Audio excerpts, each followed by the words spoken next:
आइए सुनते हैं मालती जोशी जी की हृदय मर्म स्पर्शी कहानी बकुल फिराना, जिसको सुनने के बाद मन द्रवित हो उठेगा। चलिए शुरू करते हैं कहानी बकुल फिराना।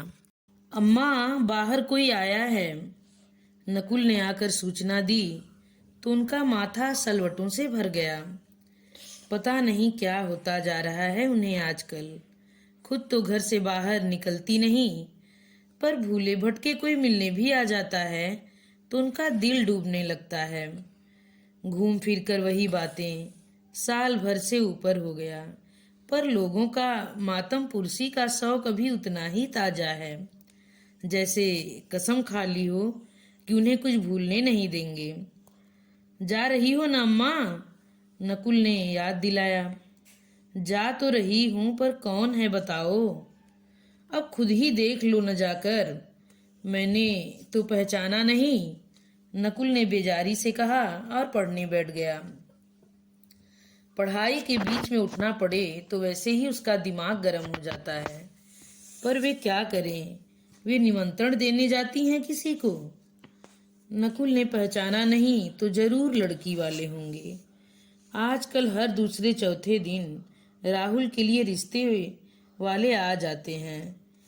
उन्होंने अपनी साड़ी का मुआयना किया, उठकर सलवटें ठीक की और बालों पर हाथ फेरते हुए बाहर आ गई। देखा, कुर्सी पर एक दुबली पतली सांवली सी 17-18 साल की लड़की बैठी हुई है और खिड़की से सड़क का नजारा देख रही है।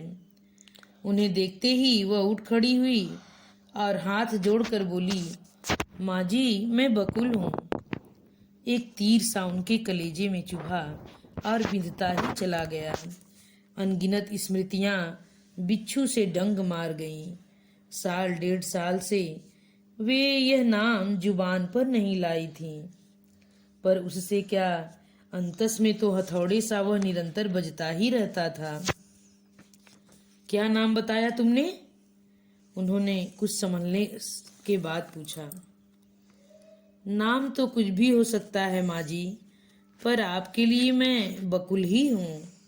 लगा जैसे ततैयों का एक झुंड उन पर टूट पड़ा हो। सांप की तरह फुफकार कर उठी वे। तो यह बात है, जानबूझकर बड़ी ठसक के साथ उनके पास नई बहू को भेजा गया है कि देख लो।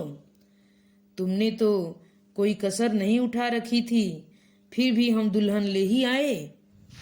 बकुल की उस करुण और अकाल मृत्यु पर दोनों लड़के क्रोध से पागल हो गए थे और मरने मारने पर उतर आए थे। बड़ी मुश्किल से उन्होंने समझाया था कि इससे बकुल तो लौटेगी नहीं, कचहरी के चक्कर लगाते लगाते जिंदगी चौपट हो जाएगी सो अलग। लड़के उस समय मान तो गए थे, पर उन्होंने कसम खा ली थी कि अब किसी लड़की को वे उस घर में आने नहीं देंगे। इसलिए बिरादरी में हर कहीं वे अशोक का, उसके माता पिता का बखान कर चुके थे। जहां कहीं भी बात चलती, भड़क पड़ते दोनों। दोस्तों की टोली लेकर पहुंच जाते, समझा बुझाकर या धौंस डपट से रिश्ता तुड़वाकर ही मानते। पर हिंदुस्तान में लड़कियों की कमी नहीं है। वे लोग भी कम चालाक नहीं थे। ऐसे चुपके से ब्याह कर आए कि किसी को कानो कान खबर भी नहीं हुई। अखबार में दोनों की फोटो निकली तब जाकर पता चला। सामने खड़ी लड़की को देखा और उन्हें फूल सी बकुल का आग में झुलसा विकृत चेहरा याद आ गया। मन जैसे सुलग उठा। इच्छा तो हुई नकुल से कहें इससे धक्के मारकर निकाल दे, पर मुंह से जहर डूबे स्वर में वह इतना ही कह पाई, तो तुम हो वह? क्या सोचकर शादी की है उस राक्षस से? माँ जी, हिंदुस्तान में लड़कियां शादी करती कहाँ हैं, वह तो हो जाती है। उन्होंने चौंक कर देखा। लड़की का चेहरा हंसमुख था, पर आंखें गहरी झील सी उदास थीं। अब उन्हें यह भी भान हुआ कि लड़की अब तक खड़ी है। बैठो, उन्होंने कहा और खुद भी एक कुर्सी पर बैठ गईं। फिर एक लंबा मौन दोनों के बीच खिंच गया। तब उन्हें लगा कि बात अगर कुछ करनी है तो पहले उन्हीं को करनी होगी। लड़की तो बिल्कुल जरासी है, शायद बकुल से भी छोटी। घर कहाँ है तुम्हारा? मिर्जापुर। तभी उतनी दूर इसकी काली करतूत के चर्चे नहीं पहुंचे होंगे। यहाँ तो कोई बात नहीं पूछता था। यह बात नहीं है माँ जी। बदनामी तो जंगल में आग की तरह बड़ी जल्दी और दूर तक फैलती है। फिर क्या? उसी बदनामी के कारण तो शादी संभव हो सकी। मतलब यह कि सस्ते में सौदा पड़ गया। उन लोगों ने कोई मांग नहीं रखी, शादी में ज्यादा तामझाम भी नहीं किया। न गाजे न बाजे, न भीड़ न भड़क्का, न दान न दहेज, तुरत फुरत सब काम निपट गया। यूं जानबूझकर कोई मक्खी निगलता है? वे अवाक थीं। हम लोग 4 बहनें हैं माँ जी, लड़की ने शांत स्वर में कहा। दोनों बड़ी बहनों को पार लगाते लगाते पिताजी का दिवाला पिट गया। नौकर पेशा आदमी हैं बेचारे। जायदाद के नाम पर एक घर है जिसमें हम लोग रहते हैं। छोटी दीदी की शादी में वह भी रेहन रख देना पड़ा। ऐसे में अगर एक लड़की सस्ते में निपट जाती है तो क्या बुराई है। वे सिर से पांव तक सिहर उठी। 10 तोला सोना और 15,000 नकद देने के बाद भी उनकी लड़की को नहीं बख्शा गया था, और इस दुबली पतली नाजुक सी लड़की को खाली हाथ भेज दिया है माँ बाप ने। इस पराए परदेश में उस पर जो बीतेगा उसको तो कोई देखने सुनने वाला भी नहीं। क्या सोचने लगी आप? बेटे, तुम्हारे माँ बाप ने अच्छा नहीं किया। तुम इन लोगों को अभी जानती नहीं हो। जानकर ही क्या हो जाएगा माँ जी? जो भाग्य में लिखा होगा वही तो होगा। दान दहेज सुरक्षा की गारंटी तो नहीं दे सकते। ठीक तो कह रही है लड़की। दान दहेज सुरक्षा की गारंटी कहाँ दे पाते हैं। पता नहीं उन्हें क्या सूझी। उठी और बीच का दरवाजा बंद कर लिया। फिर जैसे सफाई देते हुए बोली, मैं तो बूढ़ी हूँ सो जब्त कर गई, पर बच्चे तुम्हें सहन नहीं कर पाएंगे। मुझे मालूम है। मैं तो दरअसल राखी के दिन ही आने वाली थी। सोचा मेरे रहते भाइयों की कलाई सूनी नहीं रहनी चाहिए, पर हिम्मत नहीं पड़ी। सोचा पहले माँ से मिलूंगी, माँ अपना लेगी तो भैया लोग अपने आप माफ कर देंगे। नहीं, माफी किस बात की? तुम्हारा कोई कसूर थोड़े ही है। यही तो मैं कहती हूँ, मेरा कसूर थोड़े ही है। मुझसे क्यों नाराज रहेंगे आप लोग? उसके भोलेपन पर निहाल हो गई वे। धीरे से पूछा, यहाँ कैसे आई? घर पर बताया था? मम्मी पापा तो इन दिनों हरिद्वार गए हुए हैं। दोपहर को तो घर पर कोई रहता नहीं।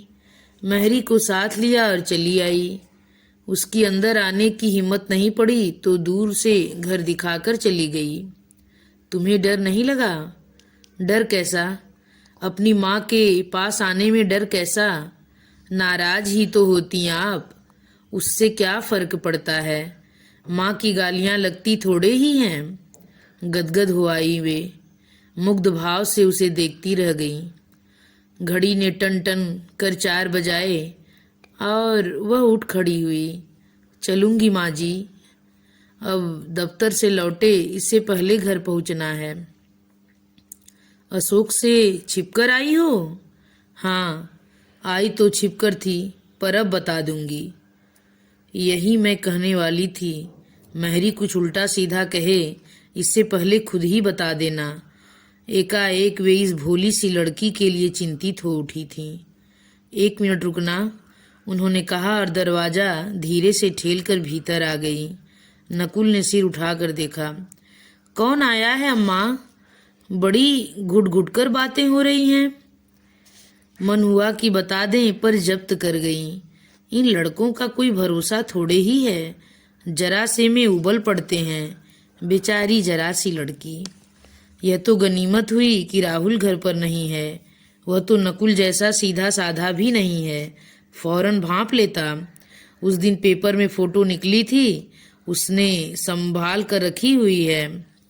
कह रहा था किसी दिन रास्ते में नजर आ गए दोनों तो तेजाब डाल दूंगा मुंह पर।